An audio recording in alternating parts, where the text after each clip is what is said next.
Welcome back. We're going to continue with our previous scenario that dealt with creating an RMA. What I've done here is I've logged in as a super agent, which means I've got access to some additional capabilities and features that you wouldn't typically see a regular tier 1 customer service agent. And I just did that so it'd be easier for me to kind of walk through some of the basic capabilities. Over on the right-hand side, you're going to see the quick search, which allows me to do quick searches. I could do quick searches for contacts or organizations.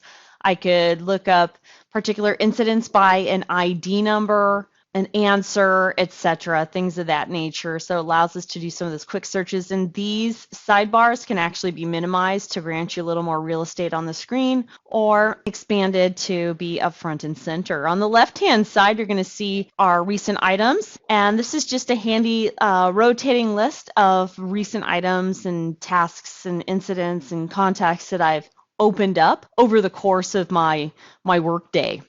Right now I've got my inbox open, and so as a email rep, I'll be able to go ahead and take a look and see what's sitting in my mailbox. This is my demo environment, so you're going to see I've got a few things here that are left overdue from the last couple of times we've given demos over at Costco.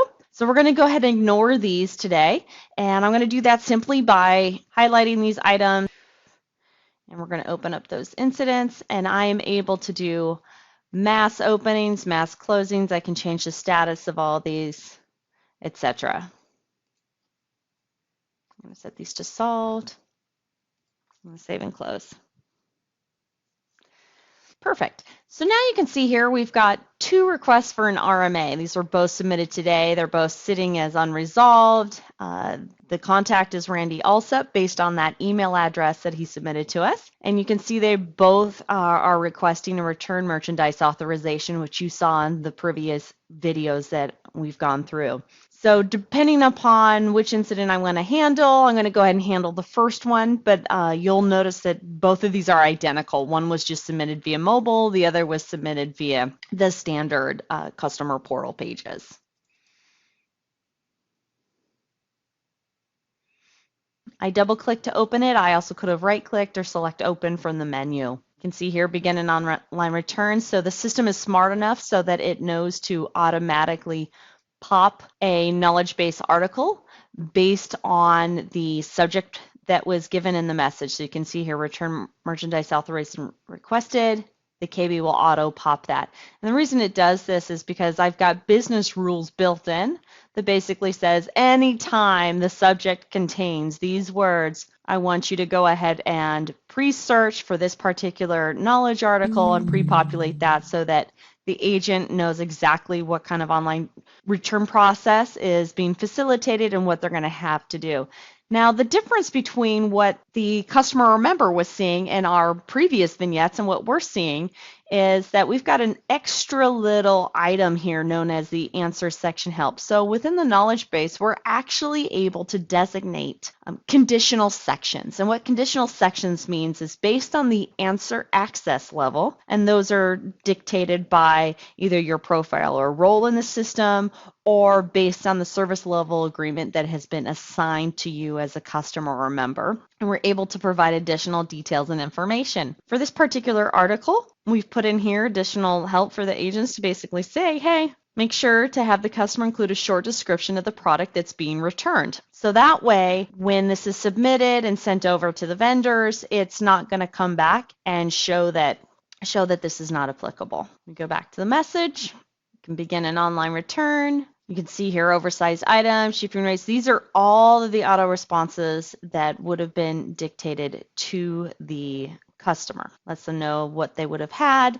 And we're going to go ahead and add a private note. So we know that we need to do an RMA. We know it was for a we and that it was purchased and damaged. So what we're going to do right now is just say, please advise, customer would like to return product. Okay, I'm going to go ahead and save that. And then I'm going to select forward and track.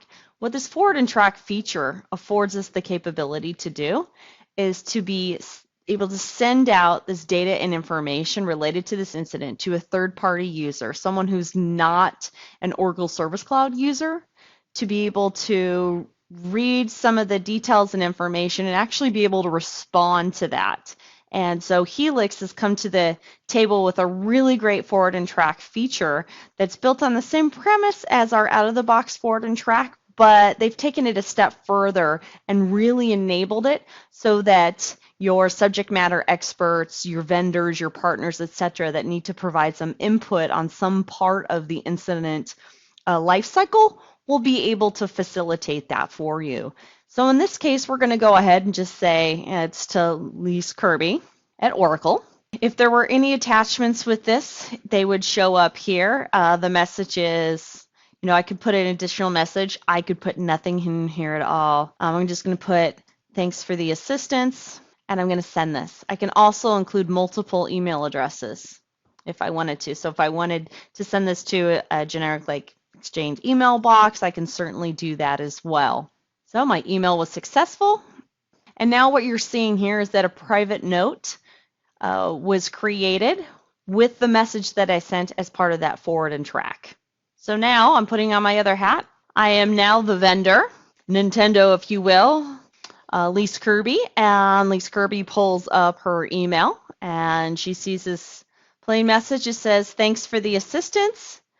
Click the link below to view the request. So we're going to go ahead and click on that link. And that's going to bring up this branded page, which is going to give us some basic information like the reference number. You'll see it's the same reference number that we were working with within the Oracle Service Cloud desktop.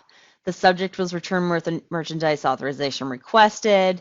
I've got a primary contact. So Randy's basic information, his name and his email address is there. And you can see that the data and information were entered by Gene Smart with a date stamp. It gives us some basic information. And then now we can see it's pre-populated with my information because it came from my email. So it knows that here's my email address. There's a status box here with a required private response and optional public response. So these are characteristics that are completely configurable, can be designed however your organization wants it. This is just one example of how some of our customers may have been using this. We highly suggest that you probably don't allow your vendors or subject matter experts or partners who are utilizing this forward and track feature with you to automatically close your cases, because you're going to see that they may close a lot of things that are not actually resolved. So we're going to go ahead and provide a private response here. I'm going to put updated private response with please have the customer work directly with Nintendo.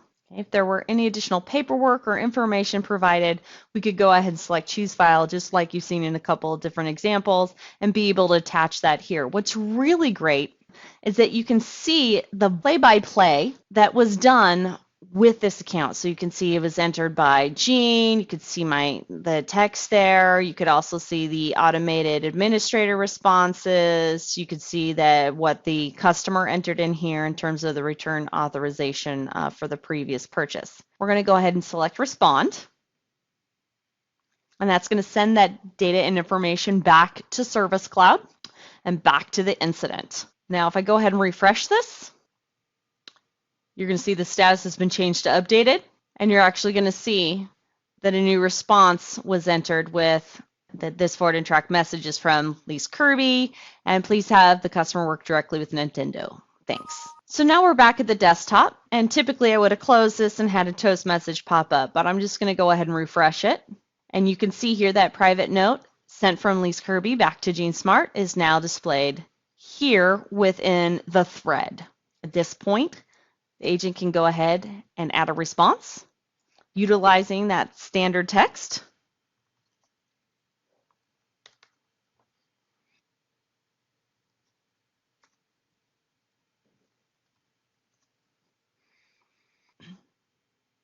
And once we hit save, you can see all those variables have now been replaced with the actual variables from the system.